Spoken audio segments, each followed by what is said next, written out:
고요한 시간, 주님의 말씀을 사모하는 귀한 영혼들에게 평안이 함께하기를 빕니다. 우리는 종종 신앙의 여정 속에서 스스로에게 묻곤 합니다. 내가 믿는 하나님은 어떤 분이실까? 한없이 자애롭고 모든 것을 용서하시는 사랑의 아버지이신가? 아니면 불의를 결코 외면하지 않으시는 엄정한 정의의 심판자이신가? 오늘 이 말씀이 여러분의 마음에 닿기 전 잠시 시간을 내어 구독과 좋아요를 눌러주시면 이 은혜의 메시지가 더 많은 영혼에게 닿는 귀한 통로가 될 것입니다.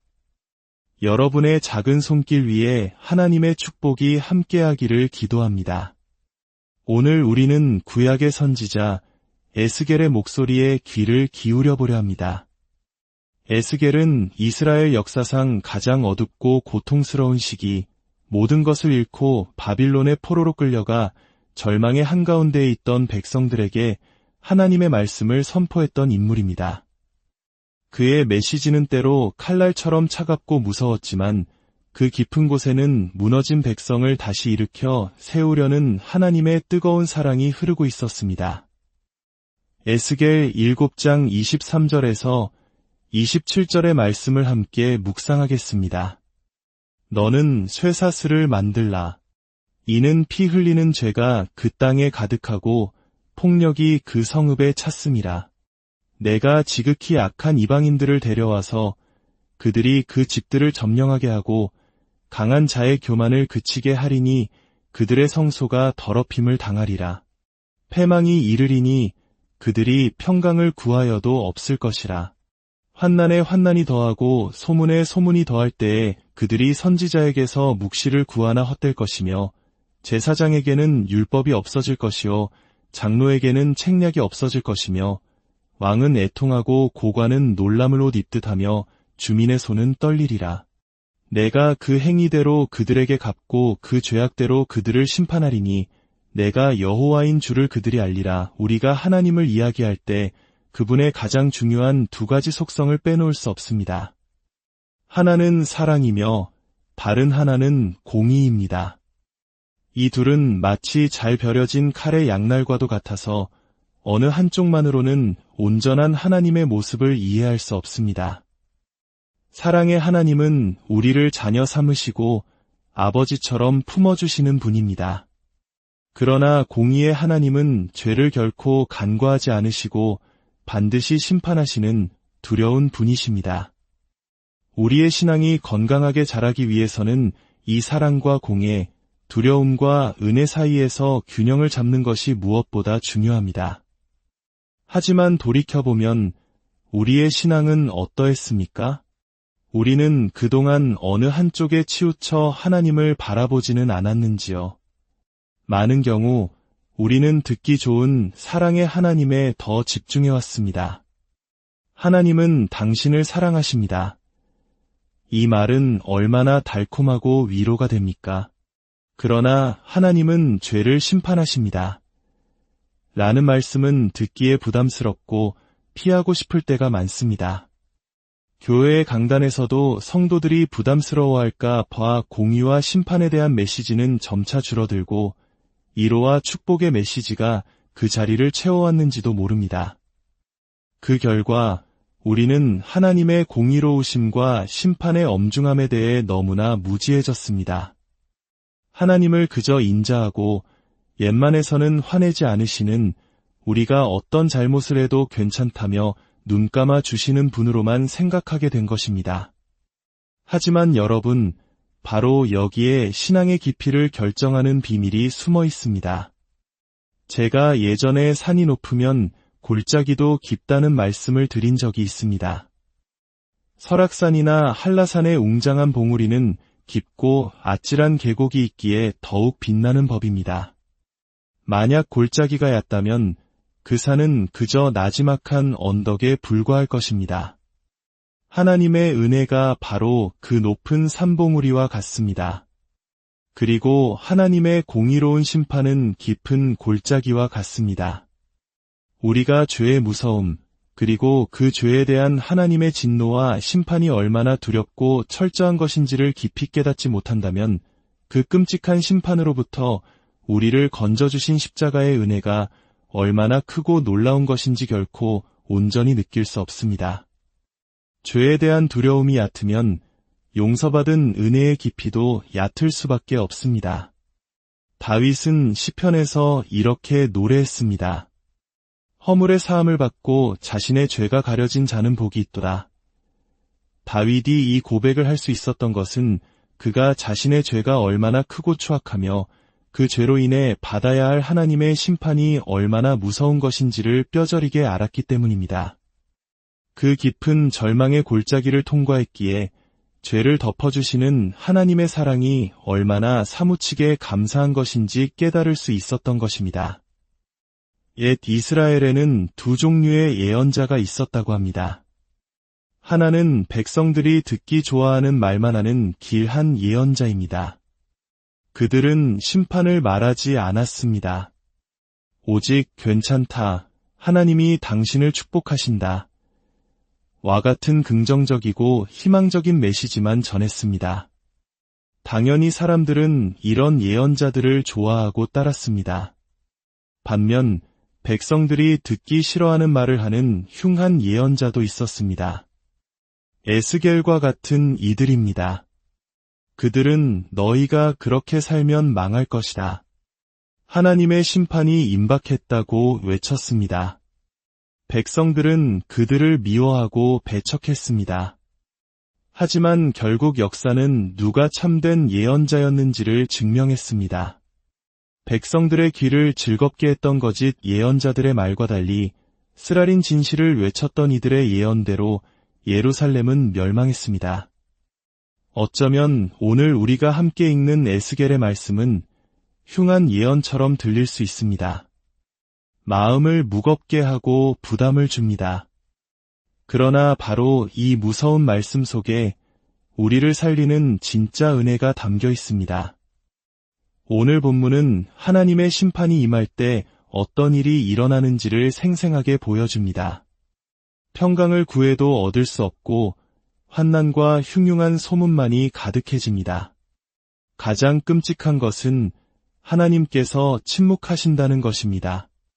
선지자에게서 하나님의 뜻을 구할 수 없고 제사장은 율법을 잃어버립니다. 아무리 부르짖어도 하나님께서 응답하지 않으시는 것, 말씀이 끊어지는 것이야말로 가장 무서운 심판입니다. 광야를 히브리어로 미드바르라고 합니다. 이 단어는 말씀이라는 단어에서 유래했습니다. 아무것도 없는 척박한 광야라도 하나님의 말씀이 함께하면 그곳은 은혜의 장소가 됩니다. 반대로 세상의 모든 부귀영화를 누린다 해도 하나님의 말씀이 그친 곳은 죽음의 땅입니다. 왕과 고관들의 권력은 휴지 조각이 되고 그토록 의지했던 은과 금은 오물처럼 버려질 것이라고 성경은 경고합니다. 그 어떤 것도 우리에게 참된 평안과 생명을 주지 못합니다. 이것이 바로 죄의 결과입니다. 죄는 이토록 무서운 것입니다. 사탄은 처음에는 우리의 작은 죄를 감춰주고 속삭입니다. 괜찮아, 아무도 몰라. 그러나 그것은 우리의 죄를 더욱 키워서 한순간에 터뜨리기 위한 미끼이며 덫입니다.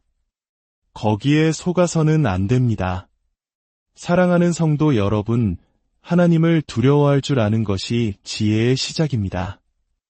죄의 유혹 앞에서 그 결과가 얼마나 끔찍한지를 기억하며 스스로를 경계하며 살아야 합니다.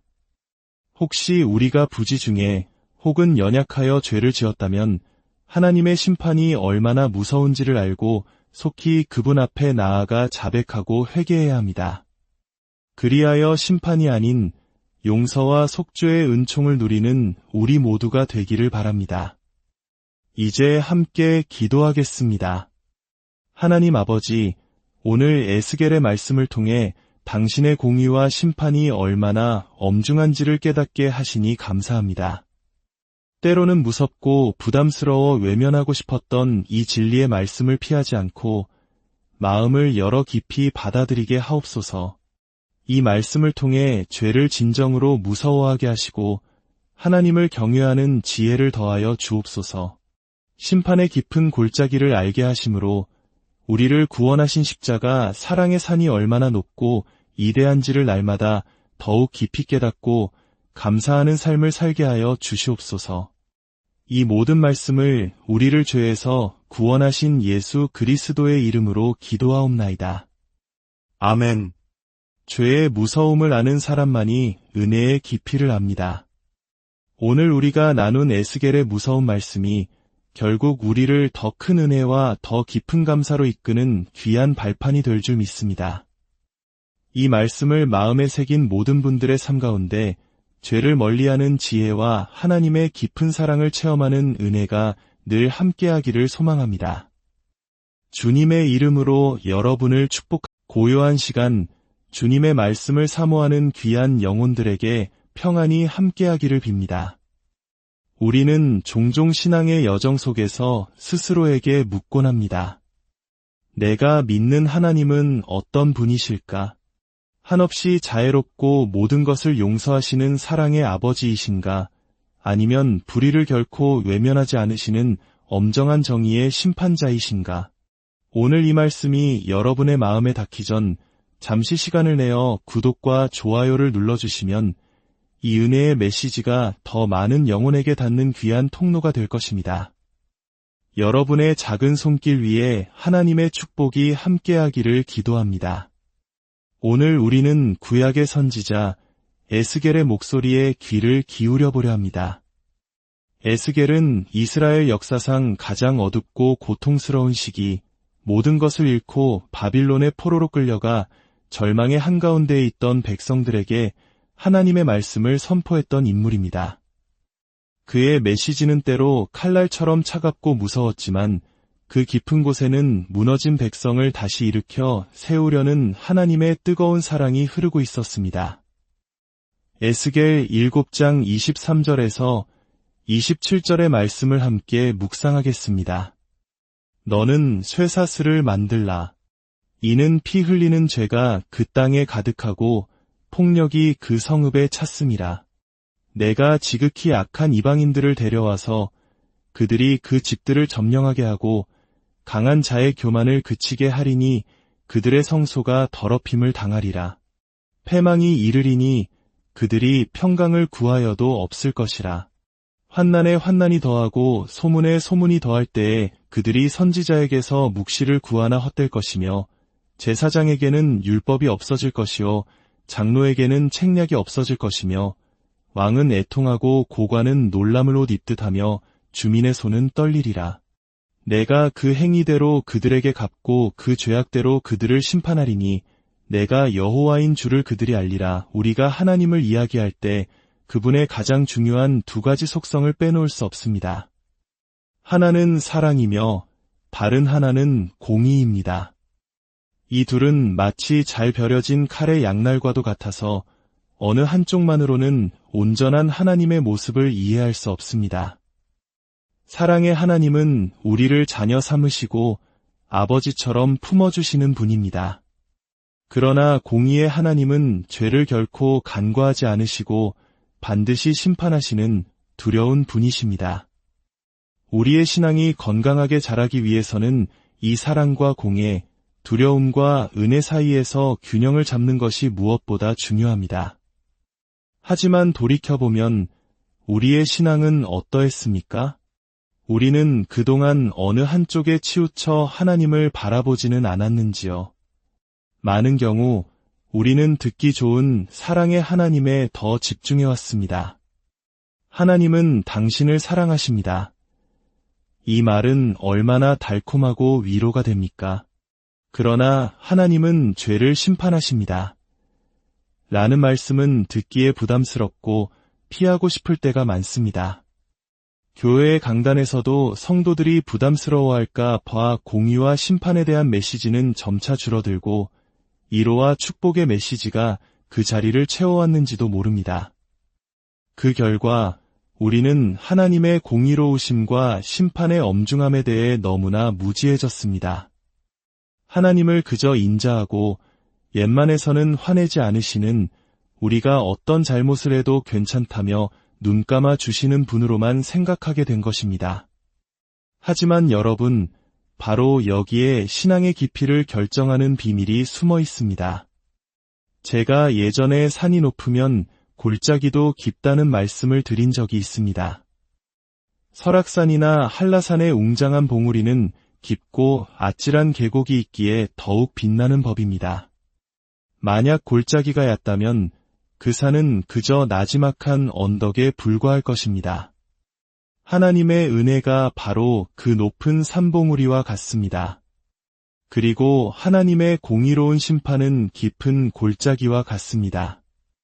우리가 죄의 무서움, 그리고 그 죄에 대한 하나님의 진노와 심판이 얼마나 두렵고 철저한 것인지를 깊이 깨닫지 못한다면 그 끔찍한 심판으로부터 우리를 건져주신 십자가의 은혜가 얼마나 크고 놀라운 것인지 결코 온전히 느낄 수 없습니다. 죄에 대한 두려움이 얕으면 용서받은 은혜의 깊이도 얕을 수밖에 없습니다. 다윗은 시편에서 이렇게 노래했습니다. 허물의 사함을 받고 자신의 죄가 가려진 자는 복이 있도다. 다윗이 이 고백을 할 수 있었던 것은 그가 자신의 죄가 얼마나 크고 추악하며 그 죄로 인해 받아야 할 하나님의 심판이 얼마나 무서운 것인지를 뼈저리게 알았기 때문입니다. 그 깊은 절망의 골짜기를 통과했기에 죄를 덮어주시는 하나님의 사랑이 얼마나 사무치게 감사한 것인지 깨달을 수 있었던 것입니다. 옛 이스라엘에는 두 종류의 예언자가 있었다고 합니다. 하나는 백성들이 듣기 좋아하는 말만 하는 길한 예언자입니다. 그들은 심판을 말하지 않았습니다. 오직 괜찮다, 하나님이 당신을 축복하신다. 와 같은 긍정적이고 희망적인 메시지만 전했습니다. 당연히 사람들은 이런 예언자들을 좋아하고 따랐습니다. 반면 백성들이 듣기 싫어하는 말을 하는 흉한 예언자도 있었습니다. 에스겔과 같은 이들입니다. 그들은 너희가 그렇게 살면 망할 것이다. 하나님의 심판이 임박했다고 외쳤습니다. 백성들은 그들을 미워하고 배척했습니다.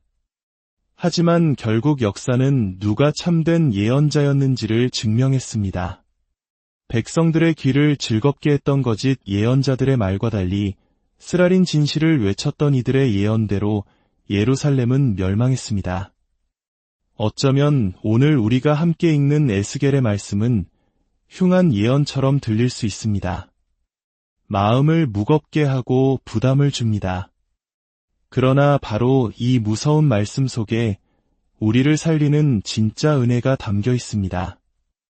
오늘 본문은 하나님의 심판이 임할 때 어떤 일이 일어나는지를 생생하게 보여줍니다. 평강을 구해도 얻을 수 없고 환난과 흉흉한 소문만이 가득해집니다. 가장 끔찍한 것은 하나님께서 침묵하신다는 것입니다. 선지자에게서 하나님의 뜻을 구할 수 없고 제사장은 율법을 잃어버립니다. 아무리 부르짖어도 하나님께서 응답하지 않으시는 것, 말씀이 끊어지는 것이야말로 가장 무서운 심판입니다. 광야를 히브리어로 미드바르라고 합니다. 이 단어는 말씀이라는 단어에서 유래했습니다. 아무것도 없는 척박한 광야라도 하나님의 말씀이 함께하면 그곳은 은혜의 장소가 됩니다. 반대로 세상의 모든 부귀영화를 누린다 해도 하나님의 말씀이 그친 곳은 죽음의 땅입니다. 왕과 고관들의 권력은 휴지 조각이 되고 그토록 의지했던 은과 금은 오물처럼 버려질 것이라고 성경은 경고합니다. 그 어떤 것도 우리에게 참된 평안과 생명을 주지 못합니다. 이것이 바로 죄의 결과입니다. 죄는 이토록 무서운 것입니다. 사탄은 처음에는 우리의 작은 죄를 감춰주고 속삭입니다. 괜찮아, 아무도 몰라. 그러나 그것은 우리의 죄를 더욱 키워서 한순간에 터뜨리기 위한 미끼이며 덫입니다. 거기에 속아서는 안 됩니다. 사랑하는 성도 여러분, 하나님을 두려워할 줄 아는 것이 지혜의 시작입니다. 죄의 유혹 앞에서 그 결과가 얼마나 끔찍한지를 기억하며 스스로를 경계하며 살아야 합니다. 혹시 우리가 부지 중에 혹은 연약하여 죄를 지었다면 하나님의 심판이 얼마나 무서운지를 알고 속히 그분 앞에 나아가 자백하고 회개해야 합니다. 그리하여 심판이 아닌 용서와 속죄의 은총을 누리는 우리 모두가 되기를 바랍니다. 이제 함께 기도하겠습니다. 하나님 아버지, 오늘 에스겔의 말씀을 통해 당신의 공의와 심판이 얼마나 엄중한지를 깨닫게 하시니 감사합니다. 때로는 무섭고 부담스러워 외면하고 싶었던 이 진리의 말씀을 피하지 않고 마음을 열어 깊이 받아들이게 하옵소서. 이 말씀을 통해 죄를 진정으로 무서워하게 하시고 하나님을 경외하는 지혜를 더하여 주옵소서. 심판의 깊은 골짜기를 알게 하심으로 우리를 구원하신 십자가 사랑의 산이 얼마나 높고 이대한지를 날마다 더욱 깊이 깨닫고 감사하는 삶을 살게 하여 주시옵소서. 이 모든 말씀을 우리를 죄에서 구원하신 예수 그리스도의 이름으로 기도하옵나이다. 아멘. 죄의 무서움을 아는 사람만이 은혜의 깊이를 압니다. 오늘 우리가 나눈 에스겔의 무서운 말씀이 결국 우리를 더 큰 은혜와 더 깊은 감사로 이끄는 귀한 발판이 될 줄 믿습니다. 이 말씀을 마음에 새긴 모든 분들의 삶 가운데 죄를 멀리하는 지혜와 하나님의 깊은 사랑을 체험하는 은혜가 늘 함께하기를 소망합니다. 주님의 이름으로 여러분을 고요한 시간 주님의 말씀을 사모하는 귀한 영혼들에게 평안이 함께하기를 빕니다. 우리는 종종 신앙의 여정 속에서 스스로에게 묻곤 합니다. 내가 믿는 하나님은 어떤 분이실까? 한없이 자애롭고 모든 것을 용서하시는 사랑의 아버지이신가? 아니면 불의를 결코 외면하지 않으시는 엄정한 정의의 심판자이신가? 오늘 이 말씀이 여러분의 마음에 닿기 전 잠시 시간을 내어 구독과 좋아요를 눌러주시면 이 은혜의 메시지가 더 많은 영혼에게 닿는 귀한 통로가 될 것입니다. 여러분의 작은 손길 위에 하나님의 축복이 함께하기를 기도합니다. 오늘 우리는 구약의 선지자 에스겔의 목소리에 귀를 기울여 보려 합니다. 에스겔은 이스라엘 역사상 가장 어둡고 고통스러운 시기, 모든 것을 잃고 바빌론의 포로로 끌려가 절망의 한가운데에 있던 백성들에게 하나님의 말씀을 선포했던 인물입니다.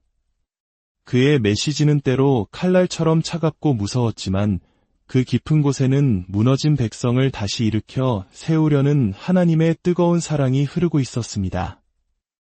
에스겔 7장 23절에서 27절의 말씀을 함께 묵상하겠습니다. 너는 쇠사슬을 만들라.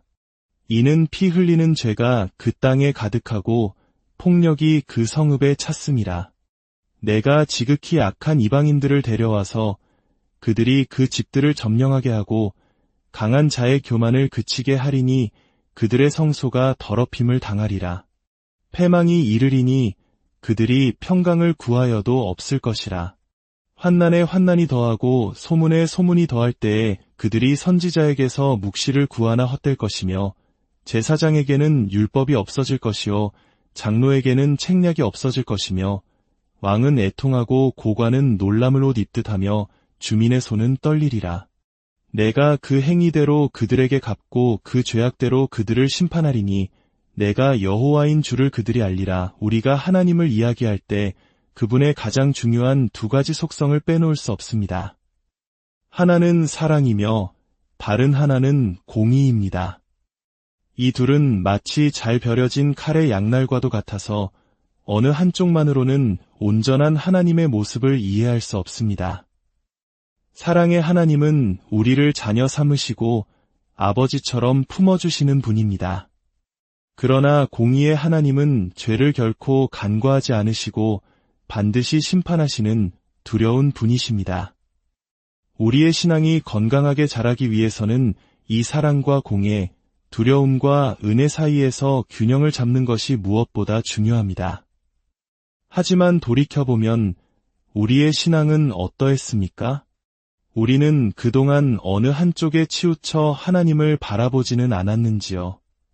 많은 경우 우리는 듣기 좋은 사랑의 하나님에 더 집중해왔습니다.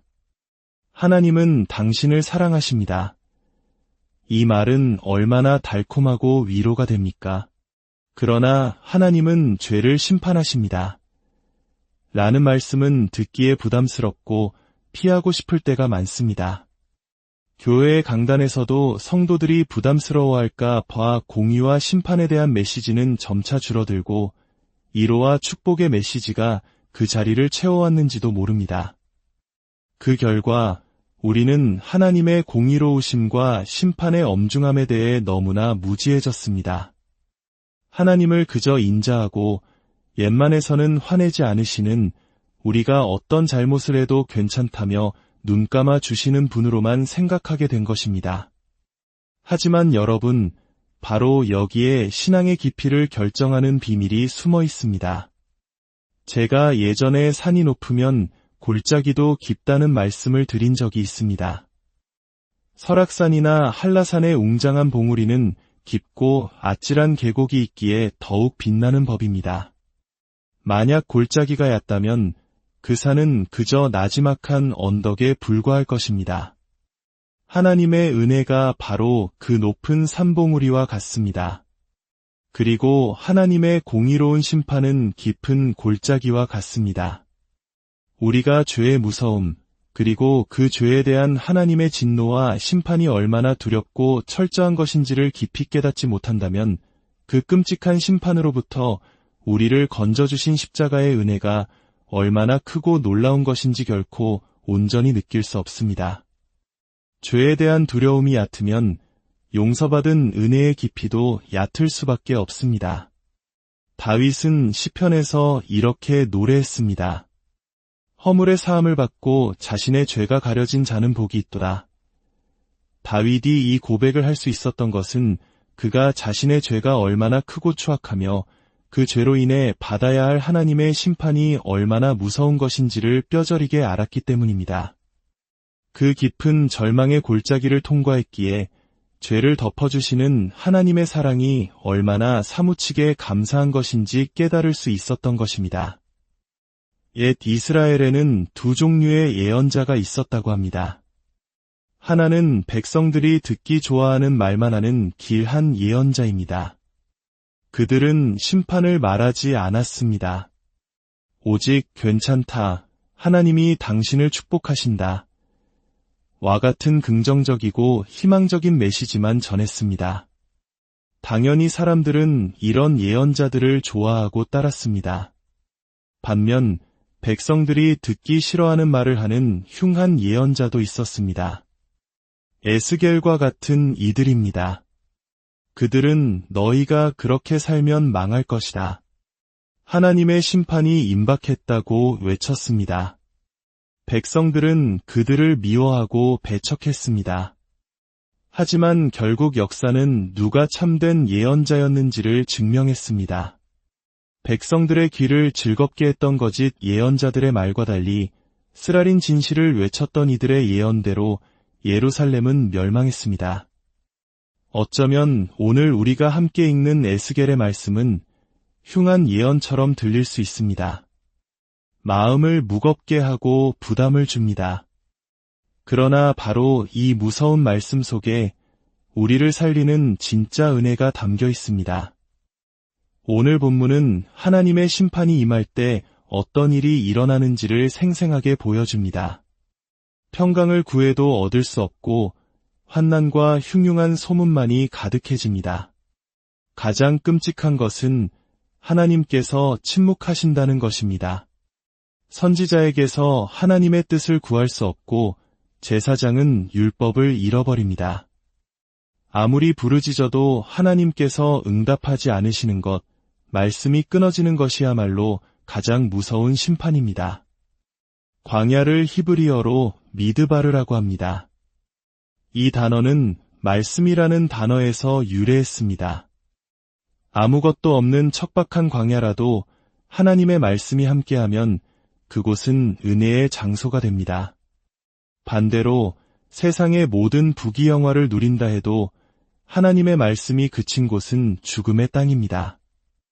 왕과 고관들의 권력은 휴지 조각이 되고 그토록 위지했던 은과 금은 오물처럼 버려질 것이라고 성경은 경고합니다. 그 어떤 것도 우리에게 참된 평안과 생명을 주지 못합니다. 이것이 바로 죄의 결과입니다. 죄는 이토록 무서운 것입니다. 사탄은 처음에는 우리의 작은 죄를 감춰주고 속삭입니다. 괜찮아, 아무도 몰라. 그러나 그것은 우리의 죄를 더욱 키워서 한순간에 터뜨리기 위한 미끼이며 덫입니다. 거기에 속아서는 안 됩니다. 사랑하는 성도 여러분, 하나님을 두려워할 줄 아는 것이 지혜의 시작입니다. 죄의 유혹 앞에서 그 결과가 얼마나 끔찍한지를 기억하며 스스로를 경계하며 살아야 합니다. 혹시 우리가 부지 중에 혹은 연약하여 죄를 지었다면 하나님의 심판이 얼마나 무서운지를 알고 속히 그분 앞에 나아가 자백하고 회개해야 합니다. 그리하여 심판이 아닌 용서와 속죄의 은총을 누리는 우리 모두가 되기를 바랍니다. 이제 함께 기도하겠습니다. 하나님 아버지, 오늘 에스겔의 말씀을 통해 당신의 공의와 심판이 얼마나 엄중한지를 깨닫게 하시니 감사합니다. 때로는 무섭고 부담스러워 외면하고 싶었던 이 진리의 말씀을 피하지 않고 마음을 열어 깊이 받아들이게 하옵소서. 이 말씀을 통해 죄를 진정으로 무서워하게 하시고 하나님을 경외하는 지혜를 더하여 주옵소서. 심판의 깊은 골짜기를 알게 하심으로 우리를 구원하신 십자가 사랑의 산이 얼마나 높고 이대한지를 날마다 더욱 깊이 깨닫고 감사하는 삶을 살게 하여 주시옵소서. 이 모든 말씀을 우리를 죄에서 구원하신 예수 그리스도의 이름으로 기도하옵나이다. 아멘. 죄의 무서움을 아는 사람만이 은혜의 깊이를 압니다. 오늘 우리가 나눈 에스겔의 무서운 말씀이 결국 우리를 더 큰 은혜와 더 깊은 감사로 이끄는 귀한 발판이 될 줄 믿습니다. 이 말씀을 마음에 새긴 모든 분들의 삶 가운데 죄를 멀리하는 지혜와 하나님의 깊은 사랑을 체험하는 은혜가 늘 함께하기를 소망합니다. 주님의 이름으로 여러분을 고요한 시간 주님의 말씀을 사모하는 귀한 영혼들에게 평안이 함께하기를 빕니다. 우리는 종종 신앙의 여정 속에서 스스로에게 묻곤 합니다. 내가 믿는 하나님은 어떤 분이실까? 한없이 자애롭고 모든 것을 용서하시는 사랑의 아버지이신가? 아니면 불의를 결코 외면하지 않으시는 엄정한 정의의 심판자이신가? 오늘 이 말씀이 여러분의 마음에 닿기 전 잠시 시간을 내어 구독과 좋아요를 눌러주시면 이 은혜의 메시지가 더 많은 영혼에게 닿는 귀한 통로가 될 것입니다. 여러분의 작은 손길 위에 하나님의 축복이 함께하기를 기도합니다. 오늘 우리는 구약의 선지자 에스겔의 목소리에 귀를 기울여 보려 합니다. 에스겔은 이스라엘 역사상 가장 어둡고 고통스러운 시기, 모든 것을 잃고 바빌론의 포로로 끌려가 절망의 한가운데에 있던 백성들에게 하나님의 말씀을 선포했던 인물입니다. 그의 메시지는 때로 칼날처럼 차갑고 무서웠지만 그 깊은 곳에는 무너진 백성을 다시 일으켜 세우려는 하나님의 뜨거운 사랑이 흐르고 있었습니다. 에스겔 7장 23절에서 27절의 말씀을 함께 묵상하겠습니다. 너는 쇠사슬을 만들라. 이는 피 흘리는 죄가 그 땅에 가득하고 폭력이 그 성읍에 찼음이라. 내가 지극히 악한 이방인들을 데려와서 그들이 그 집들을 점령하게 하고 강한 자의 교만을 그치게 하리니 그들의 성소가 더럽힘을 당하리라. 패망이 이르리니 그들이 평강을 구하여도 없을 것이라. 환난에 환난이 더하고 소문에 소문이 더할 때에 그들이 선지자에게서 묵시를 구하나 헛될 것이며 제사장에게는 율법이 없어질 것이요 장로에게는 책략이 없어질 것이며 왕은 애통하고 고관은 놀람을 옷 입듯하며 주민의 손은 떨리리라. 내가 그 행위대로 그들에게 갚고 그 죄악대로 그들을 심판하리니 내가 여호와인 줄을 그들이 알리라. 우리가 하나님을 이야기할 때 그분의 가장 중요한 두 가지 속성을 빼놓을 수 없습니다. 하나는 사랑이며 다른 하나는 공의입니다. 이 둘은 마치 잘 벼려진 칼의 양날과도 같아서 어느 한쪽만으로는 온전한 하나님의 모습을 이해할 수 없습니다. 사랑의 하나님은 우리를 자녀 삼으시고 아버지처럼 품어주시는 분입니다. 그러나 공의의 하나님은 죄를 결코 간과하지 않으시고 반드시 심판하시는 두려운 분이십니다. 우리의 신앙이 건강하게 자라기 위해서는 이 사랑과 공의, 두려움과 은혜 사이에서 균형을 잡는 것이 무엇보다 중요합니다. 하지만 돌이켜보면 우리의 신앙은 어떠했습니까? 우리는 그동안 어느 한쪽에 치우쳐 하나님을 바라보지는 않았는지요? 많은 경우 우리는 듣기 좋은 사랑의 하나님에 더 집중해왔습니다. 하나님은 당신을 사랑하십니다. 이 말은 얼마나 달콤하고 위로가 됩니까?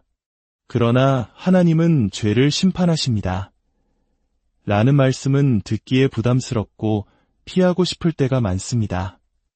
교회의 강단에서도 성도들이 부담스러워할까 봐 공의와 심판에 대한 메시지는 점차 줄어들고 위로와 축복의 메시지가 그 자리를 채워왔는지도 모릅니다.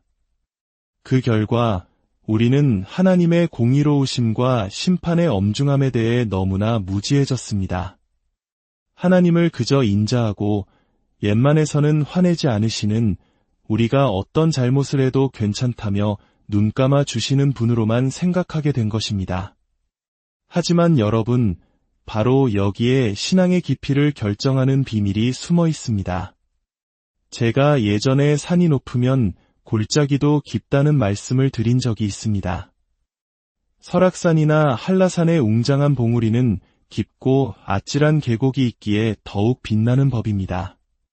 만약 골짜기가 얕다면 그 산은 그저 나지막한 언덕에 불과할 것입니다.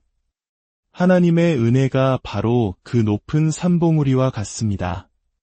그리고 하나님의 공의로운 심판은 깊은 골짜기와 같습니다. 우리가 죄의 무서움, 그리고 그 죄에 대한 하나님의 진노와 심판이 얼마나 두렵고 철저한 것인지를 깊이 깨닫지 못한다면 그 끔찍한 심판으로부터 우리를 건져주신 십자가의 은혜가 얼마나 크고 놀라운 것인지 결코 온전히 느낄 수 없습니다. 죄에 대한 두려움이 얕으면 용서받은 은혜의 깊이도 얕을 수밖에 없습니다. 다윗은 시편에서 이렇게 노래했습니다. 허물의 사함을 받고 자신의 죄가 가려진 자는 복이 있도다. 다윗이 이 고백을 할 수 있었던 것은 그가 자신의 죄가 얼마나 크고 추악하며 그 죄로 인해 받아야 할 하나님의 심판이 얼마나 무서운 것인지를 뼈저리게 알았기 때문입니다. 그 깊은 절망의 골짜기를 통과했기에 죄를 덮어주시는 하나님의 사랑이 얼마나 사무치게 감사한 것인지 깨달을 수 있었던 것입니다. 옛 이스라엘에는 두 종류의 예언자가 있었다고 합니다. 하나는 백성들이 듣기 좋아하는 말만 하는 길한 예언자입니다. 그들은 심판을 말하지 않았습니다. 오직 괜찮다, 하나님이 당신을 축복하신다. 와 같은 긍정적이고 희망적인 메시지만 전했습니다. 당연히 사람들은 이런 예언자들을 좋아하고 따랐습니다. 반면 백성들이 듣기 싫어하는 말을 하는 흉한 예언자도 있었습니다. 에스겔과 같은 이들입니다. 그들은 너희가 그렇게 살면 망할 것이다. 하나님의 심판이 임박했다고 외쳤습니다. 백성들은 그들을 미워하고 배척했습니다. 하지만 결국 역사는 누가 참된 예언자였는지를 증명했습니다. 백성들의 귀를 즐겁게 했던 거짓 예언자들의 말과 달리 쓰라린 진실을 외쳤던 이들의 예언대로 예루살렘은 멸망했습니다. 어쩌면 오늘 우리가 함께 읽는 에스겔의 말씀은 흉한 예언처럼 들릴 수 있습니다. 마음을 무겁게 하고 부담을 줍니다. 그러나 바로 이 무서운 말씀 속에 우리를 살리는 진짜 은혜가 담겨 있습니다. 오늘 본문은 하나님의 심판이 임할 때 어떤 일이 일어나는지를 생생하게 보여줍니다. 평강을 구해도 얻을 수 없고 환난과 흉흉한 소문만이 가득해집니다. 가장 끔찍한 것은 하나님께서 침묵하신다는 것입니다. 선지자에게서 하나님의 뜻을 구할 수 없고 제사장은 율법을 잃어버립니다. 아무리 부르짖어도 하나님께서 응답하지 않으시는 것, 말씀이 끊어지는 것이야말로 가장 무서운 심판입니다. 광야를 히브리어로 미드바르라고 합니다. 이 단어는 말씀이라는 단어에서 유래했습니다. 아무것도 없는 척박한 광야라도 하나님의 말씀이 함께하면 그곳은 은혜의 장소가 됩니다. 반대로 세상의 모든 부귀영화를 누린다 해도 하나님의 말씀이 그친 곳은 죽음의 땅입니다. 왕과 고관들의 권력은 휴지 조각이 되고 그토록 의지했던 은과 금은 오물처럼 버려질 것이라고 성경은 경고합니다. 그 어떤 것도 우리에게 참된 평안과 생명을 주지 못합니다. 이것이 바로 죄의 결과입니다. 죄는 이토록 무서운 것입니다. 사탄은 처음에는 우리의 작은 죄를 감춰주고 속삭입니다. 괜찮아, 아무도 몰라. 그러나 그것은 우리의 죄를 더욱 키워서 한순간에 터뜨리기 위한 미끼이며 덫입니다. 거기에 속아서는 안 됩니다. 사랑하는 성도 여러분, 하나님을 두려워할 줄 아는 것이 지혜의 시작입니다. 죄의 유혹 앞에서 그 결과가 얼마나 끔찍한지를 기억하며 스스로를 경계하며 살아야 합니다. 혹시 우리가 부지 중에 혹은 연약하여 죄를 지었다면 하나님의 심판이 얼마나 무서운지를 알고 속히 그분 앞에 나아가 자백하고 회개해야 합니다. 그리하여 심판이 아닌 용서와 속죄의 은총을 누리는 우리 모두가 되기를 바랍니다. 이제 함께 기도하겠습니다. 하나님 아버지, 오늘 에스겔의 말씀을 통해 당신의 공의와 심판이 얼마나 엄중한지를 깨닫게 하시니 감사합니다. 때로는 무섭고 부담스러워 외면하고 싶었던 이 진리의 말씀을 피하지 않고 마음을 열어 깊이 받아들이게 하옵소서. 이 말씀을 통해 죄를 진정으로 무서워하게 하시고 하나님을 경외하는 지혜를 더하여 주옵소서. 심판의 깊은 골짜기를 알게 하심으로 우리를 구원하신 십자가 사랑의 산이 얼마나 높고 이대한지를 날마다 더욱 깊이 깨닫고 감사하는 삶을 살게 하여 주시옵소서. 이 모든 말씀을 우리를 죄에서 구원하신 예수 그리스도의 이름으로 기도하옵나이다. 아멘. 죄의 무서움을 아는 사람만이 은혜의 깊이를 압니다. 오늘 우리가 나눈 에스겔의 무서운 말씀이 결국 우리를 더 큰 은혜와 더 깊은 감사로 이끄는 귀한 발판이 될 줄 믿습니다. 이 말씀을 마음에 새긴 모든 분들의 삶 가운데 죄를 멀리하는 지혜와 하나님의 깊은 사랑을 체험하는 은혜가 늘 함께하기를 소망합니다. 주님의 이름으로 여러분을 고요한 시간 주님의 말씀을 사모하는 귀한 영혼들에게 평안이 함께하기를 빕니다.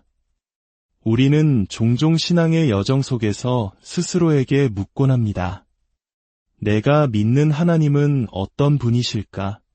한없이 자애롭고 모든 것을 용서하시는 사랑의 아버지이신가? 아니면 불의를 결코 외면하지 않으시는 엄정한 정의의 심판자이신가? 오늘 이 말씀이 여러분의 마음에 닿기 전 잠시 시간을 내어 구독과 좋아요를 눌러주시면 이 은혜의 메시지가 더 많은 영혼에게 닿는 귀한 통로가 될 것입니다. 여러분의 작은 손길 위에 하나님의 축복이 함께하기를 기도합니다. 오늘 우리는 구약의 선지자 에스겔의 목소리에 귀를 기울여 보려 합니다. 에스겔은 이스라엘 역사상 가장 어둡고 고통스러운 시기, 모든 것을 잃고 바빌론의 포로로 끌려가 절망의 한가운데에 있던 백성들에게 하나님의 말씀을 선포했던 인물입니다. 그의 메시지는 때로 칼날처럼 차갑고 무서웠지만 그 깊은 곳에는 무너진 백성을 다시 일으켜 세우려는 하나님의 뜨거운 사랑이 흐르고 있었습니다. 에스겔 7장 23절에서 27절의 말씀을 함께 묵상하겠습니다. 너는 쇠사슬을 만들라. 이는 피 흘리는 죄가 그 땅에 가득하고 폭력이 그 성읍에 찼음이라. 내가 지극히 악한 이방인들을 데려와서 그들이 그 집들을 점령하게 하고 강한 자의 교만을 그치게 하리니 그들의 성소가 더럽힘을 당하리라. 패망이 이르리니 그들이 평강을 구하여도 없을 것이라. 환난에 환난이 더하고 소문에 소문이 더할 때에 그들이 선지자에게서 묵시를 구하나 헛될 것이며 제사장에게는 율법이 없어질 것이요 장로에게는 책략이 없어질 것이며 왕은 애통하고 고관은 놀람을 옷 입듯 하며 주민의 손은 떨리리라. 내가 그 행위대로 그들에게 갚고 그 죄악대로 그들을 심판하리니 내가 여호와인 줄을 그들이 알리라. 우리가 하나님을 이야기할 때 그분의 가장 중요한 두 가지 속성을 빼놓을 수 없습니다. 하나는 사랑이며 다른 하나는 공의입니다. 이 둘은 마치 잘 벼려진 칼의 양날과도 같아서 어느 한쪽만으로는 온전한 하나님의 모습을 이해할 수 없습니다. 사랑의 하나님은 우리를 자녀 삼으시고 아버지처럼 품어주시는 분입니다. 그러나 공의의 하나님은 죄를 결코 간과하지 않으시고 반드시 심판하시는 두려운 분이십니다. 우리의 신앙이 건강하게 자라기 위해서는 이 사랑과 공의, 두려움과 은혜 사이에서 균형을 잡는 것이 무엇보다 중요합니다. 하지만 돌이켜보면 우리의 신앙은 어떠했습니까? 우리는 그동안 어느 한쪽에 치우쳐 하나님을 바라보지는 않았는지요? 많은 경우 우리는 듣기 좋은 사랑의 하나님에 더 집중해왔습니다. 하나님은 당신을 사랑하십니다. 이 말은 얼마나 달콤하고 위로가 됩니까? 그러나 하나님은 죄를 심판하십니다. 라는 말씀은 듣기에 부담스럽고 피하고 싶을 때가 많습니다. 교회의 강단에서도 성도들이 부담스러워할까 봐 공의와 심판에 대한 메시지는 점차 줄어들고 위로와 축복의 메시지가 그 자리를 채워왔는지도 모릅니다. 그 결과 우리는 하나님의 공의로우심과 심판의 엄중함에 대해 너무나 무지해졌습니다. 하나님을 그저 인자하고 옛만에서는 화내지 않으시는 우리가 어떤 잘못을 해도 괜찮다며 눈 감아 주시는 분으로만 생각하게 된 것입니다. 하지만 여러분, 바로 여기에 신앙의 깊이를 결정하는 비밀이 숨어 있습니다. 제가 예전에 산이 높으면 골짜기도 깊다는 말씀을 드린 적이 있습니다. 설악산이나 한라산의 웅장한 봉우리는 깊고 아찔한 계곡이 있기에 더욱 빛나는 법입니다. 만약 골짜기가 얕다면 그 산은 그저 나지막한 언덕에 불과할 것입니다. 하나님의 은혜가 바로 그 높은 산봉우리와 같습니다. 그리고 하나님의 공의로운 심판은 깊은 골짜기와 같습니다. 우리가 죄의 무서움, 그리고 그 죄에 대한 하나님의 진노와 심판이 얼마나 두렵고 철저한 것인지를 깊이 깨닫지 못한다면 그 끔찍한 심판으로부터 우리를 건져주신 십자가의 은혜가 얼마나 크고 놀라운 것인지 결코 온전히 느낄 수 없습니다. 죄에 대한 두려움이 얕으면 용서받은 은혜의 깊이도 얕을 수밖에 없습니다. 다윗은 시편에서 이렇게 노래했습니다. 허물의 사함을 받고 자신의 죄가 가려진 자는 복이 있도다. 다윗이 이 고백을 할 수 있었던 것은 그가 자신의 죄가 얼마나 크고 추악하며 그 죄로 인해 받아야 할 하나님의 심판이 얼마나 무서운 것인지를 뼈저리게 알았기 때문입니다. 그 깊은 절망의 골짜기를 통과했기에 죄를 덮어주시는 하나님의 사랑이 얼마나 사무치게 감사한 것인지 깨달을 수 있었던 것입니다. 옛 이스라엘에는 두 종류의 예언자가 있었다고 합니다. 하나는 백성들이 듣기 좋아하는 말만 하는 길한 예언자입니다. 그들은 심판을 말하지 않았습니다. 오직 괜찮다, 하나님이 당신을 축복하신다. 와 같은 긍정적이고 희망적인 메시지만 전했습니다. 당연히 사람들은 이런 예언자들을 좋아하고 따랐습니다. 반면 백성들이 듣기 싫어하는 말을 하는 흉한 예언자도 있었습니다. 에스겔과 같은 이들입니다. 그들은 너희가 그렇게 살면 망할 것이다. 하나님의 심판이 임박했다고 외쳤습니다. 백성들은 그들을 미워하고 배척했습니다. 하지만 결국 역사는 누가 참된 예언자였는지를 증명했습니다. 백성들의 귀를 즐겁게 했던 거짓 예언자들의 말과 달리 쓰라린 진실을 외쳤던 이들의 예언대로 예루살렘은 멸망했습니다. 어쩌면 오늘 우리가 함께 읽는 에스겔의 말씀은 흉한 예언처럼 들릴 수 있습니다. 마음을 무겁게 하고 부담을 줍니다. 그러나 바로 이 무서운 말씀 속에 우리를 살리는 진짜 은혜가 담겨 있습니다. 오늘 본문은 하나님의 심판이 임할 때 어떤 일이 일어나는지를 생생하게 보여줍니다. 평강을 구해도 얻을 수 없고 환난과 흉흉한 소문만이 가득해집니다. 가장 끔찍한 것은 하나님께서 침묵하신다는 것입니다. 선지자에게서 하나님의 뜻을 구할 수 없고 제사장은 율법을 잃어버립니다. 아무리 부르짖어도 하나님께서 응답하지 않으시는 것, 말씀이 끊어지는 것이야말로 가장 무서운 심판입니다. 광야를 히브리어로 미드바르라고 합니다. 이 단어는 말씀이라는 단어에서 유래했습니다. 아무것도 없는 척박한 광야라도 하나님의 말씀이 함께하면 그곳은 은혜의 장소가 됩니다. 반대로 세상의 모든 부귀영화를 누린다 해도 하나님의 말씀이 그친 곳은 죽음의 땅입니다. 왕과 고관들의 권력은 휴지 조각이 되고 그토록 의지했던 은과 금은 오물처럼 버려질 것이라고 성경은 경고합니다. 그 어떤 것도 우리에게 참된 평안과 생명을 주지 못합니다. 이것이 바로 죄의 결과입니다. 죄는 이토록 무서운 것입니다. 사탄은 처음에는 우리의 작은 죄를 감춰주고 속삭입니다. 괜찮아, 아무도 몰라. 그러나 그것은 우리의 죄를 더욱 키워서 한순간에 터뜨리기 위한 미끼이며 덫입니다. 거기에 속아서는 안 됩니다. 사랑하는 성도 여러분, 하나님을 두려워할 줄 아는 것이 지혜의 시작입니다. 죄의 유혹 앞에서 그 결과가 얼마나 끔찍한지를 기억하며 스스로를 경계하며 살아야 합니다.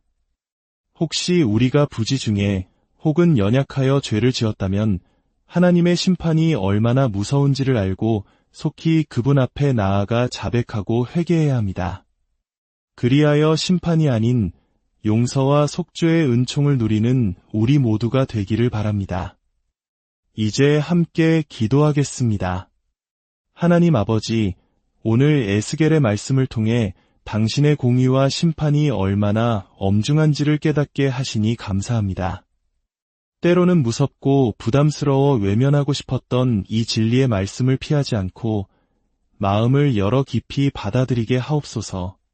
이 말씀을 통해 죄를 진정으로 무서워하게 하시고 하나님을 경외하는 지혜를 더하여 주옵소서. 심판의 깊은 골짜기를 알게 하심으로 우리를 구원하신 십자가 사랑의 산이 얼마나 높고 이대한지를 날마다 더욱 깊이 깨닫고 감사하는 삶을 살게 하여 주시옵소서. 이 모든 말씀을 우리를 죄에서 구원하신 예수 그리스도의 이름으로 기도하옵나이다. 아멘. 죄의 무서움을 아는 사람만이 은혜의 깊이를 압니다. 오늘 우리가 나눈 에스겔의 무서운 말씀이 결국 우리를 더 큰 은혜와 더 깊은 감사로 이끄는 귀한 발판이 될 줄 믿습니다.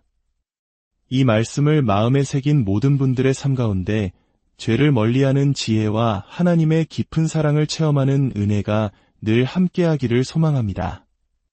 주님의 이름으로 여러분을 고요한 시간 주님의 말씀을 사모하는 귀한 영혼들에게 평안이 함께하기를 빕니다. 우리는 종종 신앙의 여정 속에서 스스로에게 묻곤 합니다. 내가 믿는 하나님은 어떤 분이실까? 한없이 자애롭고 모든 것을 용서하시는 사랑의 아버지이신가? 아니면 불의를 결코 외면하지 않으시는 엄정한 정의의 심판자이신가? 오늘 이 말씀이 여러분의 마음에 닿기 전 잠시 시간을 내어 구독과 좋아요를 눌러주시면 이 은혜의 메시지가 더 많은 영혼에게 닿는 귀한 통로가 될 것입니다. 여러분의 작은 손길 위에 하나님의 축복이 함께하기를 기도합니다. 오늘 우리는 구약의 선지자 에스겔의 목소리에 귀를 기울여 보려 합니다. 에스겔은 이스라엘 역사상 가장 어둡고 고통스러운 시기, 모든 것을 잃고 바빌론의 포로로 끌려가 절망의 한가운데에 있던 백성들에게 하나님의 말씀을 선포했던 인물입니다.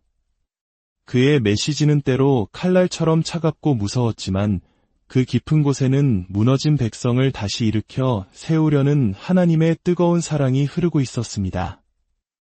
에스겔 7장 23절에서 27절의 말씀을 함께 묵상하겠습니다. 너는 쇠사슬을 만들라. 이는 피 흘리는 죄가 그 땅에 가득하고 폭력이 그 성읍에 찼음이라. 내가 지극히 악한 이방인들을 데려와서 그들이 그 집들을 점령하게 하고 강한 자의 교만을 그치게 하리니 그들의 성소가 더럽힘을 당하리라. 패망이 이르리니 그들이 평강을 구하여도 없을 것이라. 환난에 환난이 더하고 소문에 소문이 더할 때에 그들이 선지자에게서 묵시를 구하나 헛될 것이며 제사장에게는 율법이 없어질 것이요 장로에게는 책략이 없어질 것이며 왕은 애통하고 고관은 놀람을 옷 입듯 하며 주민의 손은 떨리리라. 내가 그 행위대로 그들에게 갚고 그 죄악대로 그들을 심판하리니 내가 여호와인 줄을 그들이 알리라. 우리가 하나님을 이야기할 때 그분의 가장 중요한 두 가지 속성을 빼놓을 수 없습니다. 하나는 사랑이며 다른 하나는 공의입니다. 이 둘은 마치 잘 벼려진 칼의 양날과도 같아서 어느 한쪽만으로는 온전한 하나님의 모습을 이해할 수 없습니다. 사랑의 하나님은 우리를 자녀 삼으시고 아버지처럼 품어주시는 분입니다. 그러나 공의의 하나님은 죄를 결코 간과하지 않으시고 반드시 심판하시는 두려운 분이십니다. 우리의 신앙이 건강하게 자라기 위해서는 이 사랑과 공의, 두려움과 은혜 사이에서 균형을 잡는 것이 무엇보다 중요합니다. 하지만 돌이켜보면 우리의 신앙은 어떠했습니까? 우리는 그동안 어느 한쪽에 치우쳐 하나님을 바라보지는 않았는지요? 많은 경우 우리는 듣기 좋은 사랑의 하나님에 더 집중해왔습니다. 하나님은 당신을 사랑하십니다. 이 말은 얼마나 달콤하고 위로가 됩니까? 그러나 하나님은 죄를 심판하십니다. 라는 말씀은 듣기에 부담스럽고 피하고 싶을 때가 많습니다. 교회의 강단에서도 성도들이 부담스러워할까 봐 공의와 심판에 대한 메시지는 점차 줄어들고 위로와 축복의 메시지가 그 자리를 채워왔는지도 모릅니다. 그 결과 우리는 하나님의 공의로우심과 심판의 엄중함에 대해 너무나 무지해졌습니다. 하나님을 그저 인자하고 옛만에서는 화내지 않으시는 우리가 어떤 잘못을 해도 괜찮다며 눈 감아 주시는 분으로만 생각하게 된 것입니다. 하지만 여러분, 바로 여기에 신앙의 깊이를 결정하는 비밀이 숨어 있습니다. 제가 예전에 산이 높으면 골짜기도 깊다는 말씀을 드린 적이 있습니다. 설악산이나 한라산의 웅장한 봉우리는 깊고 아찔한 계곡이 있기에 더욱 빛나는 법입니다. 만약 골짜기가 얕다면 그 산은 그저 나지막한 언덕에 불과할 것입니다. 하나님의 은혜가 바로 그 높은 산봉우리와 같습니다. 그리고 하나님의 공의로운 심판은 깊은 골짜기와 같습니다. 우리가 죄의 무서움, 그리고 그 죄에 대한 하나님의 진노와 심판이 얼마나 두렵고 철저한 것인지를 깊이 깨닫지 못한다면 그 끔찍한 심판으로부터 우리를 건져주신 십자가의 은혜가 얼마나 크고 놀라운 것인지 결코 온전히 느낄 수 없습니다.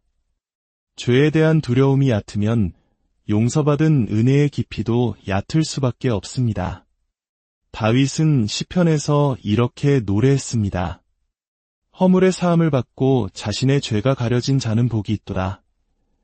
다윗이 이 고백을 할 수 있었던 것은 그가 자신의 죄가 얼마나 크고 추악하며 그 죄로 인해 받아야 할 하나님의 심판이 얼마나 무서운 것인지를 뼈저리게 알았기 때문입니다. 그 깊은 절망의 골짜기를 통과했기에 죄를 덮어주시는 하나님의 사랑이 얼마나 사무치게 감사한 것인지 깨달을 수 있었던 것입니다. 옛 이스라엘에는 두 종류의 예언자가 있었다고